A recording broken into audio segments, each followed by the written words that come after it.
Welcome to the Smite tutorial part 2.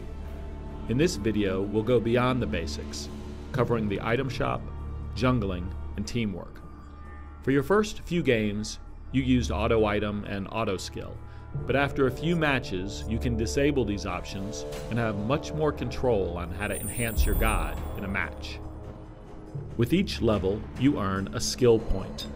When prompted, hit K to bring up the skill menu and select the skill you wish to level up. At level 5, you can put a point into your strongest skill called your ultimate, which is always mapped to key number 4.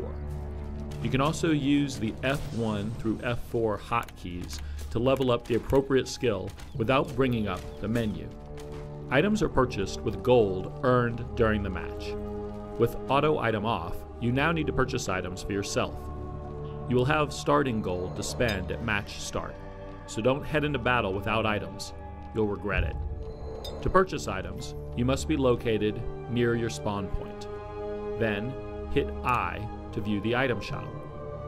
All items are passive enhancements of different statistics, such as attack damage or health. Items come in 3 levels, and typically the level 3 item includes an additional passive effect. You can easily view the items recommended for your god, or view via stat category. You carry a maximum of 6 items, and your selection and order of item acquisition is very important. By hitting the tab key, you can see the item build of your allies and enemies. Use this to counter their strengths. Here, I can see that the enemy is building heavy physical damage, and so I counter by selecting more defense against physical. Abilities are a special type of item that are user activated and have a long cooldown. For example, Sprint allows me to run quickly for a few seconds. Meditation heals my mana. You can carry 3 abilities total. Consumables are one-time use items. You can stack multiple consumables of the same type, but must use all of them before purchasing a different type. Here, I purchase multiple health potions. A final way to enhance your god is to jungle. The area between the defined lanes is the jungle, and it's filled with mythological creatures. Jungling is the act of killing those neutral creatures, which earns you additional XP and stat buffs. There are a number of camp areas that give you a stat buff. Blue, a mana regen. Orange, run speed. Red, damage boost. Yellow, protection. White, cooldown reduction. And green, health regen. There are also 2 much stronger camps.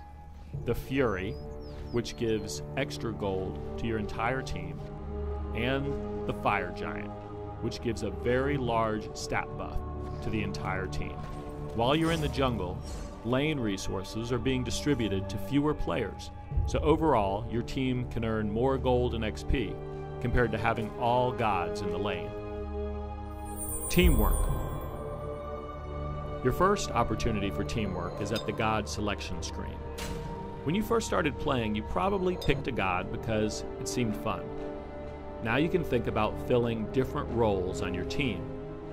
Gods can be characterized a few different ways, but one simple way to think about gameplay roles is mages. Damage of type magical comes mainly from skills and is often burst oriented. Ra is an example of a mage. Assassins, damage of type physical, mostly coming from auto attacks, and often sustained damage with less fluctuation. Sun Wukong is an example of an assassin. Tanks, gods with heavy health and defense that absorb damage, but don't output much damage. They tend to be up front in team fights, initiate fights, and protect the damage dealers. Amir is an example. Jungler, a god who spends the early game killing creeps in the jungle, with a focus on surprising and ganking enemy players. Kali is an example of an assassin who can jungle well. If your team doesn't have critical roles filled or is too stacked with everyone doing the same type of damage, the other team will be able to easily counter you. With 5 people and only 3 lanes, some people will have to share. At the beginning of the game, coordinate with your teammates around who will cover each lane. A typical setup for beginners is 2-1-2. 2 gods cover the left lane, 1 solo player takes the middle, and another 2 gods take the right lane. Another common setup is 1-1-2, with 1 player starting out as a designated jungling character. Smite includes a quick key voice system to help you communicate with your team. Hit V for voice to bring up the top level menu. You can then see a selection of useful voice commands. For example, if you need to recall, let your laning partner know he's alone for a while. Be right back.